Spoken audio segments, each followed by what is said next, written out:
soy Enrique Traver, algunos ya me conocéis, otros igual no tanto. Quería hacer una mini presentación de lo que he hecho yo para que me conozcáis también un poco mejor. Yo soy criminólogo y luego hice un máster de inteligencia aquí en Madrid. Y bueno, he estado un poco intentando dedicarme a esto de inteligencia, lo que pasa es que bueno, es un mundo que a veces es un poco cerrado y no siempre se puede, pero he tenido la suerte de poder estar dedicándome a esto y durante poco tiempo, porque tengo 25 años. Pero bueno, durante la experiencia que he tenido, yo creo que me ha ido muy bien para ver un poco, entender mejor quizás todo este mundo y todo lo que esto representa. Yo lo que os voy a contar hoy es simplemente una pequeña introducción al mundo de la inteligencia para aquellos que lo conozcan y para aquellos que no lo conozcan, pues quizá sea un poco más nuevo. Y lo único que voy a hacer al principio es este índice que he hecho, en la que voy a hablar primero una definición cortita de inteligencia, lo que es un servicio de inteligencia, disciplinas, y luego la evolución, cómo ha evolucionado la inteligencia desde, digamos, casi desde el principio de la historia hasta la era moderna. Y un poco de análisis de aquellos momentos, que muchos lo he llamado historias de inteligencia, aquellos momentos que han marcado quizá un punto de inflexión en los procedimientos o en la forma de actuar en la inteligencia. En cuanto al tema de definiciones y conceptos y demás, no voy a extenderme demasiado porque los conceptos y las definiciones las podéis buscar vosotros en Google, con lo cual no tiene mucha gracia que yo cuente aquí una definición o una teoría o un concepto, bueno, se puede buscar en Internet. Entonces es más un poco, pues eso, hacer una introducción, hacer una pequeña aproximación a la inteligencia y al final contar cosas interesantes y que sea curioso. La definición, esta es la corta, hay una larga también, pero bueno, esta es la corta, que es, al final la inteligencia es el resultado de valorar, de analizar, de integrar y de interpretar la información. Y subrayo información y me lo llevo ahí abajo porque al final la información es muy importante, pero no es más que el punto de partida. Y la información al final, una vez se procesa, se puede destinar, como bien dice ahí, a ayudar a la toma de decisiones de en este caso, de un determinado receptor, que puede ser, en el caso de la empresa, el directivo, y en el caso de un servicio de inteligencia, el gobierno, el presidente del gobierno en este caso. Y también hacer frente a amenazas y riesgos, tanto presentes como futuros. En una empresa, por ejemplo, lo de los riesgos se puede aplicar al tema económico y en el caso de un gobierno, pues los riesgos se centran más en el tema de la seguridad. Esto lleva al ciclo de la inteligencia. ¿Por qué? Porque a partir de esa idea que he subrayado de la información, la inteligencia se crea en un ciclo, hay una secuencia en la que la información se tiene que obtener, pero antes de obtener la información tiene que haber una directriz, se tienen que definir las necesidades de inteligencia. En este caso, las necesidades de inteligencia es desde el objetivo que uno tiene, tenemos este objetivo, queremos encontrar información sobre X. Y se tiene que organizar, se tiene que planificar un equipo que se dedique a esta obtención de la información. Lo normal en un servicio de inteligencia es que hayan varios equipos que hagan esto. La dirección, como su propio nombre indica, son aquellos que son los que identifican esas necesidades. La obtención la realiza un equipo. Ese equipo se encarga de buscar las fuentes de información y recopilar la información. Esa información, una vez recopilada, se pasa a otro equipo que es el que se encarga de la elaboración. ¿Por qué son dos equipos distintos? Pues para evitar a veces sesgos y para evitar a veces que una persona que ha estado trabajando con una fuente y no sepa, que llegado a un punto no sepa diferenciar o no sepa ver con claridad el conjunto de la información que ha recopilado. Pues un equipo aparte es el que elabora la información, la compara, la verifica, intenta ver que esa información sea veraz, sea fiable, y una vez realizado esa comprobación se elabora un análisis y se difunde, no en general, se difunde al receptor que ha pedido la información o al presidente del gobierno en el caso de que fuera un servicio de inteligencia o como fuera el CNI. El servicio de inteligencia se podría definir pues, bueno, como un organismo público que proporciona al Poder Ejecutivo, al gobierno, informaciones para mejorar la toma de decisiones, para hacer frente a riesgos y amenazas y para defender, en el caso de un servicio de inteligencia de un país, los intereses nacionales, los intereses económicos, los intereses del país en general, en cualquiera de los ámbitos en los que ese país se mueva. Esto ya os digo que paso muy por encima porque son definiciones que se pueden buscar y no entraña no es más relevante que eso. Estas son las disciplinas de inteligencia. Hay más, solo que estas son las más destacadas quizás. Está, bueno, UMINT, SIGINT, DIMINT, OSINT y SOCMINT. No se llama igual, pero bueno, al final es Human Intelligence, que es obtención de información a través de fuentes humanas, lo que se conocería como un espía, que bueno, es un término que tampoco es muy correcto, pero es lo que la gente normalmente conoce y dice, ¿hay inteligencia, un espía? Pues bueno, eso es un SIGINT, que es de imágenes, SIGINT es de señales, IMINT es de imágenes, y OSINT, por ejemplo, es lo que hacemos aquí. Es a través de fuentes abiertas, de obtener información, que quizás a simple vista pues, no se puede encontrar, pero es una parte también como la que es SOCMINT o como está GEOINT también, que es inteligencia geoespacial. Hay muchas. En definitiva hay muchas. Por ejemplo, SOCMINT es una que acaba de crearse, digamos, recientemente, porque hace unos años no existía, nadie pensaba que podía haber esta rama de la inteligencia y puede que surjan otras.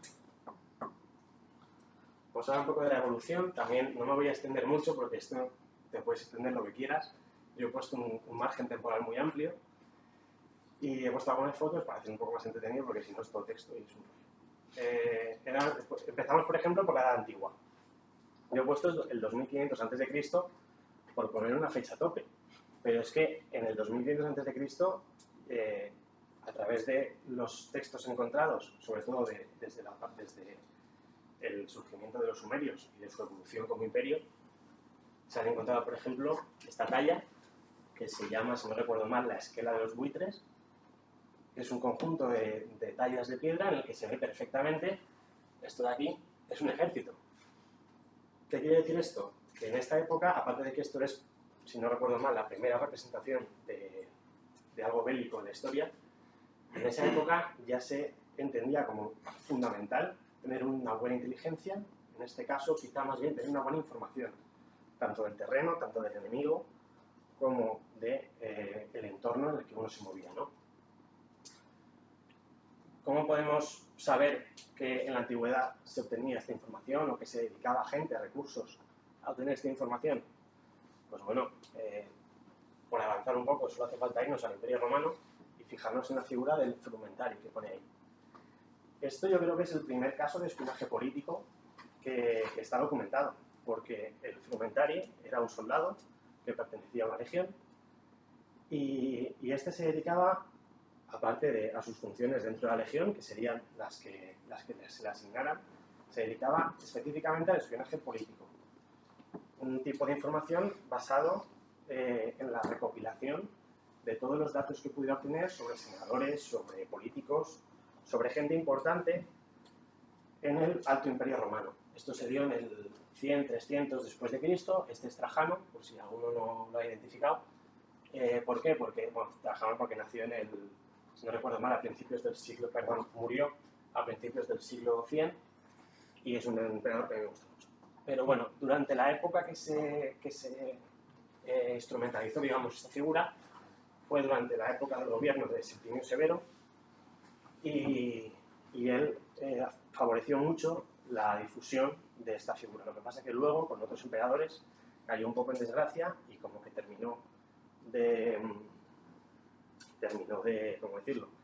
existir esta figura en torno al 300 después de Cristo. A partir de ahí, digamos que la inteligencia no evoluciona o no avanza. Sigue habiendo gente que recopila información, pero no hay un cuerpo específico como podía ser este de aquí.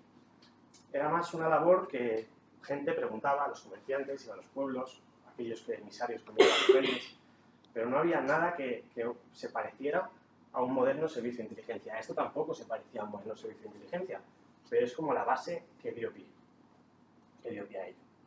Hasta el año 1454 aproximadamente, en el que en los estados italianos se empieza a desarrollar lo que sería, esta vez sí, la base de lo que es un servicio de inteligencia, porque aprovecharon su estructura diplomática para recopilar información a medida que sus diplomáticos, o a medida que sus hombres de confianza iban repartiéndose entre los distintos países, que en esa época, por ejemplo en Italia, estaba dividida en estados, y se iban repartiendo a través de esos estados y recopilaban información. Esa información luego les era muy útil a la hora de realizar alianzas, a la hora de saber quién estaba a favor de quién. Y es lo que se considera, o al menos lo que consideran los expertos, los primeros indicios de un servicio de inteligencia. Eso también continúa así durante mucho tiempo, hasta el periodo de entreguerras, entre la final de la Primera Guerra Mundial y el principio de la Segunda, en el que se crea una figura que es la del Abwehr. No sé si se pronuncia así porque se escribe Abwehr, pero yo creo que se pronuncia Abwehr desde mi desconocimiento total del alemán, pero yo creo que se pronuncia así.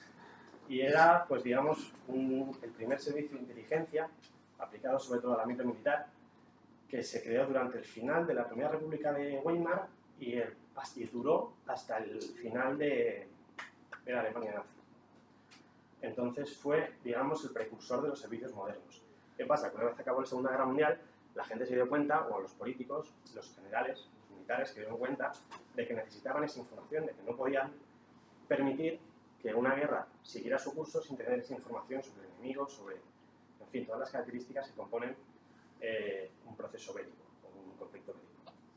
Y a partir de ahí, sobre todo, a partir de 1918, se crean las comunidades de inteligencia formadas por los distintos servicios de inteligencia que empiezan a crearse en los países.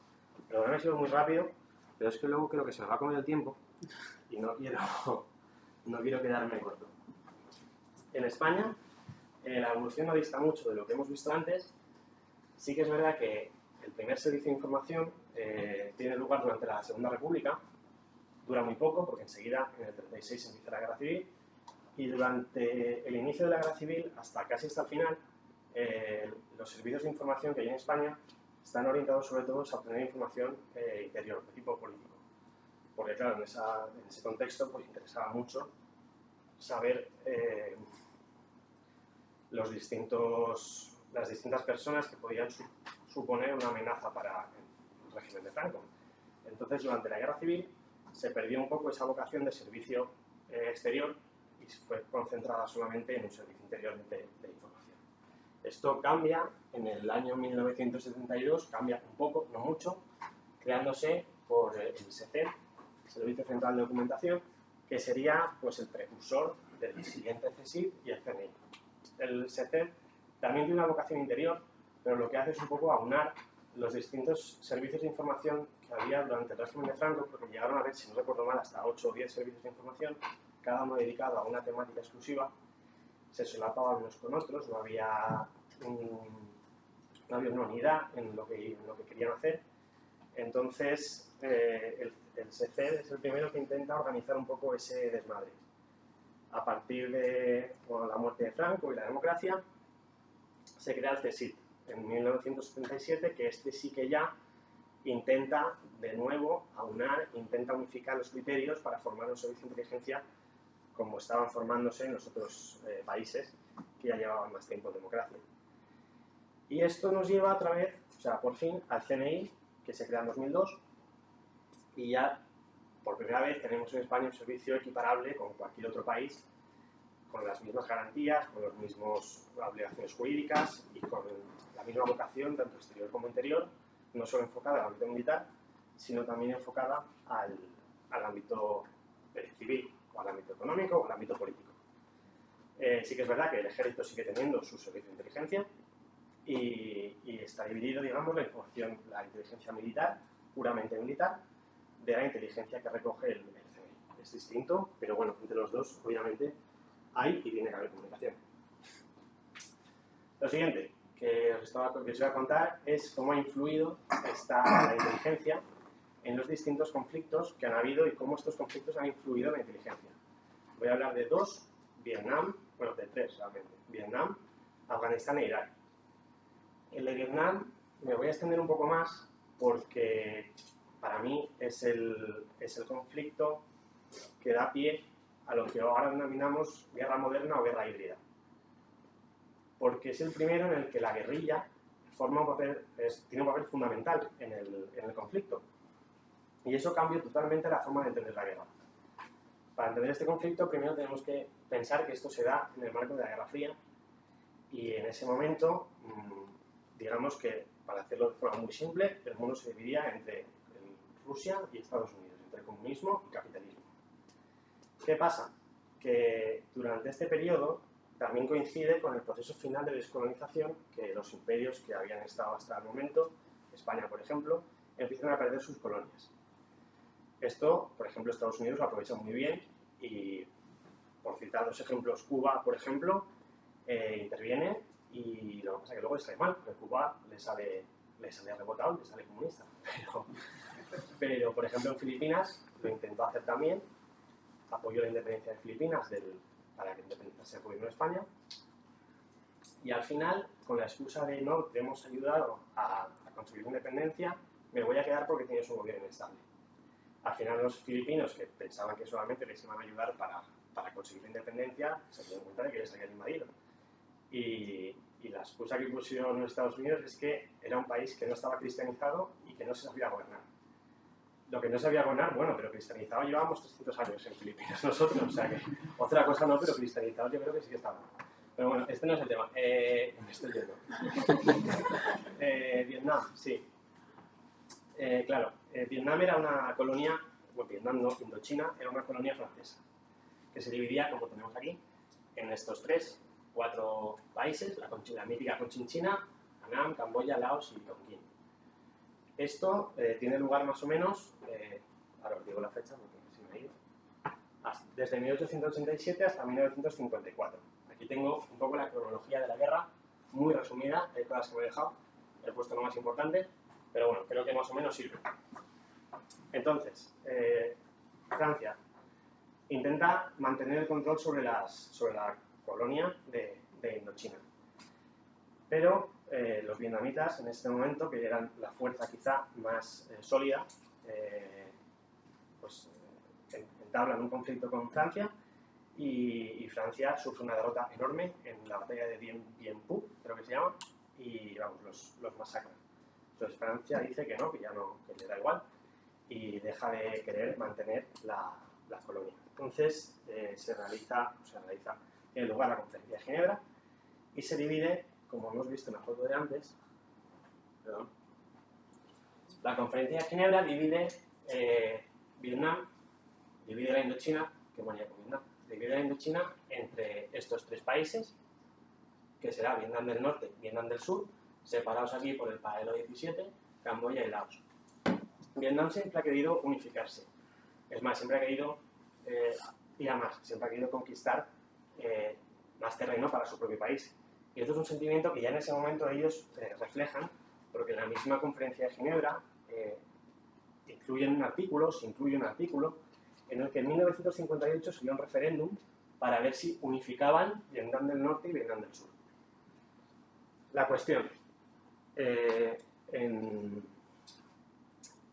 Vietnam del Sur se crea un gobierno provisional, en Vietnam del Norte otro, pero la CIA en este caso interviene en Vietnam del Sur y en 1955 patrocina un golpe de Estado y, sí, y pone, hace de sponsor y pone a un general que ellos pensaban que podía ser, digamos, afín a los intereses americanos como presidente de Vietnam del Sur. Y aquí ya empieza un poco a irse todo al garete, porque Vietnam del Sur nunca se identifica con ese gobierno, nunca tiene una conciencia de país suficientemente importante como para permitir la estabilización, y Vietnam del Norte se da cuenta de esto, aprovecha, hace presión y se forma, o en ese momento se empieza a crear lo que sería el Vietcong, que es el Frente Nacional de Liberación de Vietnam. Este frente está formado pues, sobre todo por antiguos combatientes de la Primera Guerra contra Francia y por gente del pueblo, que simplemente tenía esa idea de la unificación y quería luchar por ello. Empieza la guerra porque Vietnam del Norte ve que puede sacar partido de esta situación de inestabilidad en el sur y empieza la ofensiva. En un primer momento solo actúa el Frente de Liberación Nacional, que digamos que es la fuerza irregular de Vietnam, porque Vietnam del Norte tiene su ejército propio, que es el ejército del norte de Vietnam. Pero en ese momento aún se está rearmando, se está organizando y está recibiendo sobre todo mucho apoyo de Rusia y de China para poder formar un ejército en condiciones.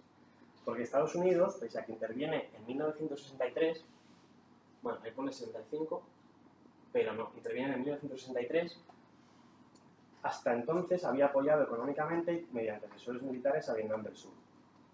¿Qué pasa? Que llega un momento, que Estados Unidos ya ve que la guerra se está yendo, que Vietnam del Sur no está ganando, es más, está perdiendo territorio, y deciden intervenir y empieza, digamos, la ofensiva estadounidense en Vietnam. Pero claro, se encuentra un panorama que es muy distinto a todas las guerras en las que ellos han luchado.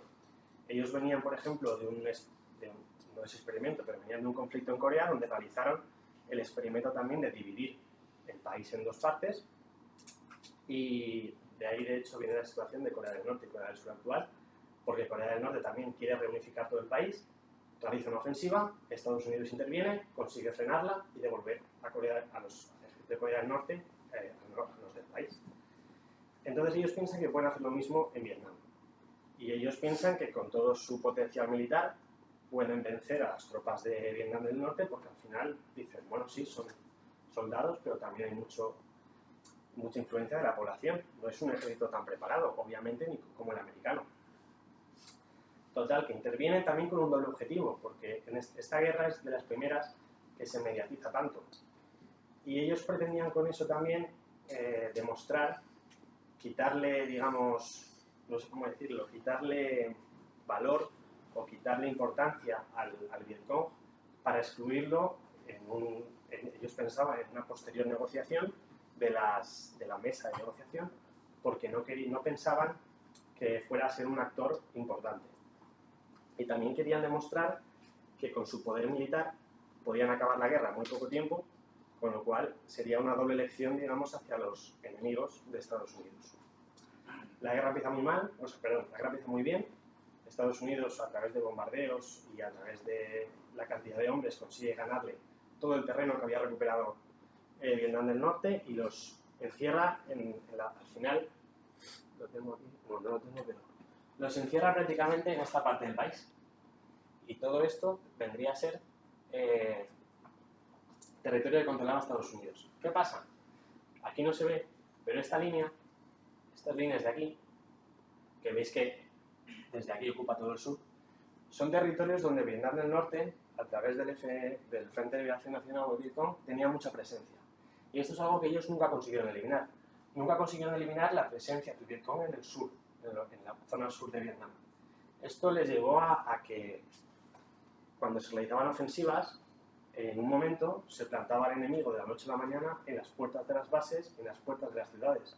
Esto, unido a que por toda la frontera habían túneles excavados por los que las tropas de Vietnam del Norte se movían, para los estadounidenses era un caos, porque no sabían, nunca llegaron a entender cómo se movían estas tropas, nunca llegaron a conocer la totalidad de los túneles que tenían construidos y nunca llegaron a imaginar que había tanta gente infiltrada en la misma capital, en Saigón, que les hacía completamente un trabajo les minaba interiormente el país por dentro.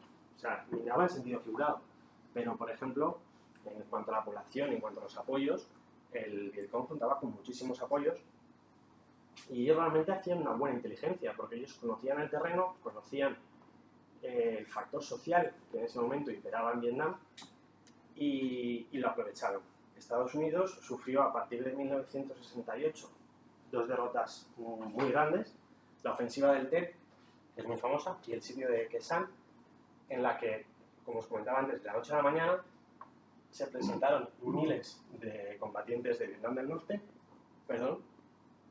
y les dieron un susto enorme a los estadounidenses, porque ellos estaban controlando una porción muy grande de terreno y se vieron como enseguida les venían encima, digamos, todas las tropas que en ese momento contaba Vietnam del Norte y el Vietcong. Estados Unidos, a partir de la mala prensa y a partir de no conseguir las victorias que esperaba tan rápido, la situación, tanto en Estados Unidos como en el resto del mundo, empieza a ver que esta guerra no se ha ganado.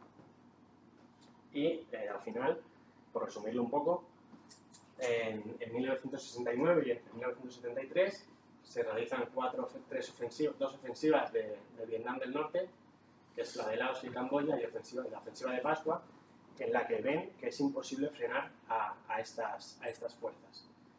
En este momento, creo que es en 1969, si no recuerdo mal, Nixon alcanza la presidencia y somete al país a unos bombardeos continuos con el objeto de intentar parar de cualquier forma a estos guerrilleros y al ejército de Vietnam del Norte. Esto no da resultado, es más, crea todavía una sensación de que no se están haciendo las cosas bien y finalmente se produce el alto el fuego de París, en el que Estados Unidos se retira de la guerra. Deja a un país muy malherido, muy maltrecho por la guerra y deja a Vietnam del Sur a su suerte, como quien dice. Al final, en cosa de un mes, después de retirarse a Estados Unidos, el ejército de Vietnam del Norte realiza la última ofensiva y en cosa de 30 días consigue conquistar todo Vietnam del Sur. Como decía antes, esto para ellos supuso un cambio muy grande y un golpe contra la realidad, porque vieron que pese a tener un armamento y una potencia militar enorme, no consiguieron identificar, y pese a tener inteligencia, no consiguieron identificar ninguna de las ofensivas, como por ejemplo la del Tet. La CIA hasta en 15 veces llegó a decir que no se iba a producir ninguna ofensiva la ofensiva del Tet se conoce así porque era una festividad muy importante y hasta 15 veces la CIA negó que se iba a producir una ofensiva ese día y se produjo. Con lo cual es una prueba clara de que ellos no tenían buena información y no supieron analizar el contexto global. Una mala planificación militar. También hay un caso muy conocido, que es que durante la guerra los oficiales pues, se relevaban cada X tiempo. Y como al principio pensaban que era una guerra muy fácil de ganar, estos oficiales se relevaban cada 2-3 meses. Posteriormente se hizo un estudio en el que se vio que un oficial conseguía adaptarse al terreno y conseguía adaptarse a la forma de combatir en la jungla a los 90 días más o menos de estar allí. Con lo cual, si tú relevas al oficial que se ha adaptado a los 90 días, estás metiendo cada vez una persona nueva que tiene que volverse a adaptar. Con lo cual fue un enlace de errores que llevaron a la conclusión de que la guerrilla era imposible de ganar, al menos en Vietnam. Voy a pasar porque si no se me va el tiempo. Afganistán e Irak. Es también un entorno completamente distinto al de Vietnam, pero que tiene en común el hecho de que la insurgencia y la guerrilla han dado los mismos problemas y no se han aprendido las mismas lecciones que se produjeron en Vietnam. El caso de Afganistán e Irak, también he hecho una pequeña cronología de la guerra, más simple, y al final, entre Afganistán e Irak, Estados Unidos acusa a Afganistán de proteger y esconder a los responsables del 11S, y en Irak, Estados Unidos les acusa de tener las famosas armas de destrucción masiva. Ante eso, se invade el país, se vence, porque en las dos operaciones, tanto en Irak como en Afganistán, Estados Unidos, digamos que gana la ofensiva y consigue tomar el control del país, y se forma un gobierno provisional. Ese gobierno provisional no es respetado por la población y surge o nace la insurgencia. Esta insurgencia, en el caso de Afganistán, es la insurgencia talibán, que al final tendrá muchas conexiones con Al-Qaeda y entre las dos acabarán por desestabilizar por completo Afganistán, tanto que hay que volver a invadir, porque ahí pone 2001 actualidad en Afganistán, pero realmente la guerra acaba, si no recuerdo mal, en 2014, pero en 2015 hay que volver a invadir Afganistán porque los insurgentes han tomado el control del país. Y sobre ello, bueno, está claro que no aprendieron ninguna lección sobre la insurgencia. En Irak tampoco, en Irak pasó lo mismo. Es que es prácticamente el mismo guión. Ocupación de Irak, formación de gobierno, insurgencia. Retirada de las tropas, el gobierno cae, insurgencia. Al final en Irak también tuvieron que volver las tropas en 2014. Y aparte, en Irak se añadió después el problema del Estado Islámico. Las consecuencias al final es que ni se puede derrotar la insurgencia, ni los gobiernos implantados cuentan con el apoyo de la población, con lo cual no son capaces de estabilizar el país. Y en este caso, el terrorismo a escala global aumentó una barbaridad. Antes prácticamente no había terrorismo y desde ese momento el terrorismo es una constante.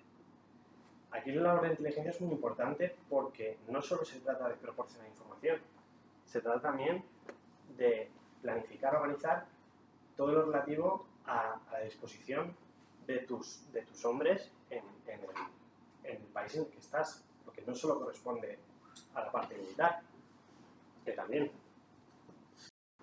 Ya por último, como estamos hablando de todo este tema, quiero hablar de la emboscada de la Trifilla, que no sé si alguno lo conocéis.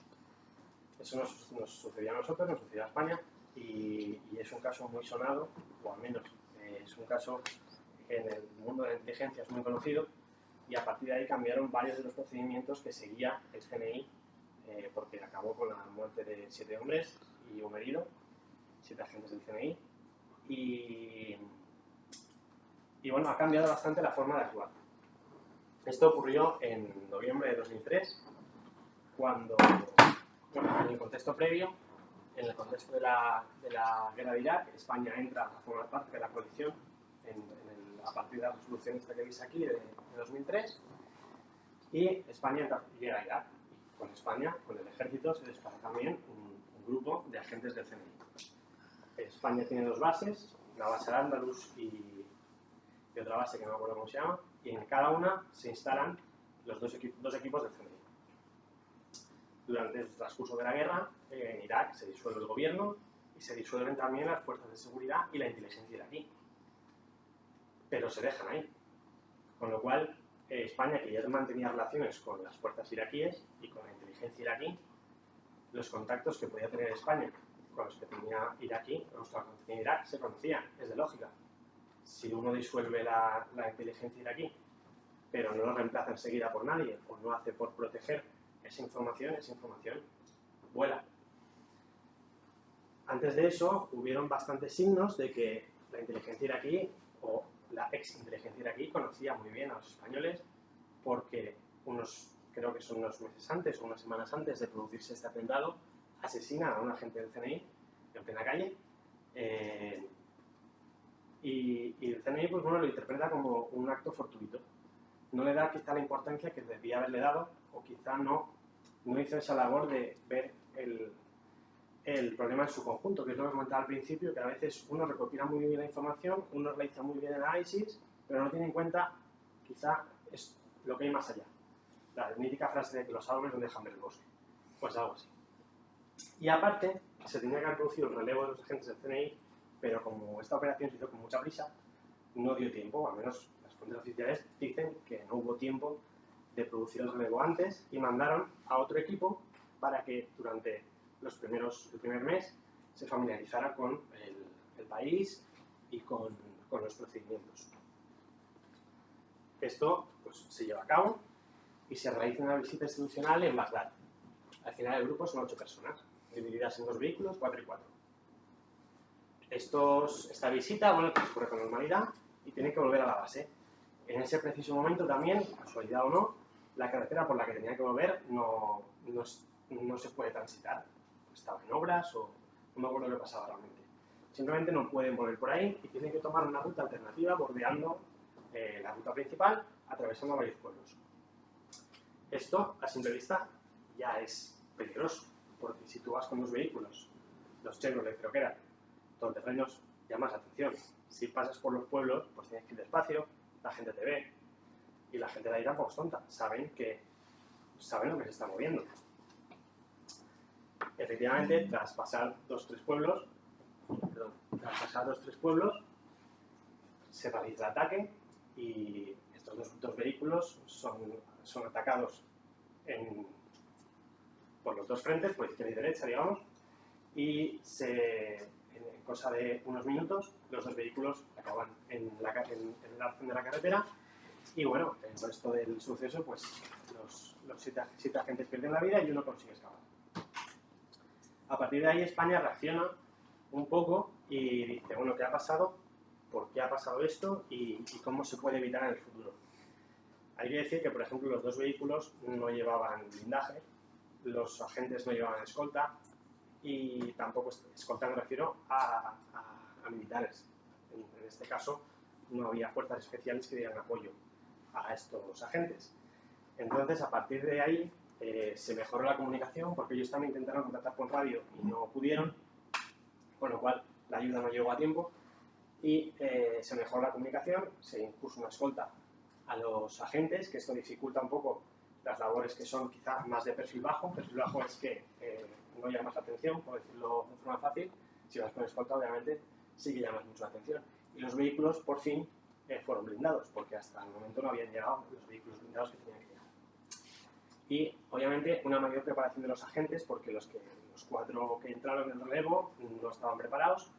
También muchos venían con lo que se conoce como síndrome de Kosovo, que es también para explicar en otra charla, que bueno, que estás adaptado quizá a un modo de combatir y a un modo de hacer tu trabajo en otro entorno completamente distinto, y eso te lleva quizá a no adaptarte muy bien o a no adaptarte bien al entorno nuevo al que llegas. Y también bueno, hubo un cambio en el procedimiento operativo y finalmente, o afortunadamente, no se vuelve a producir ningún tipo de atentado contra los agentes de España. Sí que ha habido contra otros, pero al menos nosotros en ese aspecto nos hemos salvado. Y esto, por ejemplo, lo que os decía, ha producido un cambio muy importante en las capacidades del CNI en el procedimiento. Por último, simplemente, estos eran los agentes. Aquí están los nombres, los podéis buscar, este es público. Y creo que el negocio se salvó fue este chico de aquí. Y bueno, también eran pocos para recordarlos y ya está. Y nada más. Muchas gracias.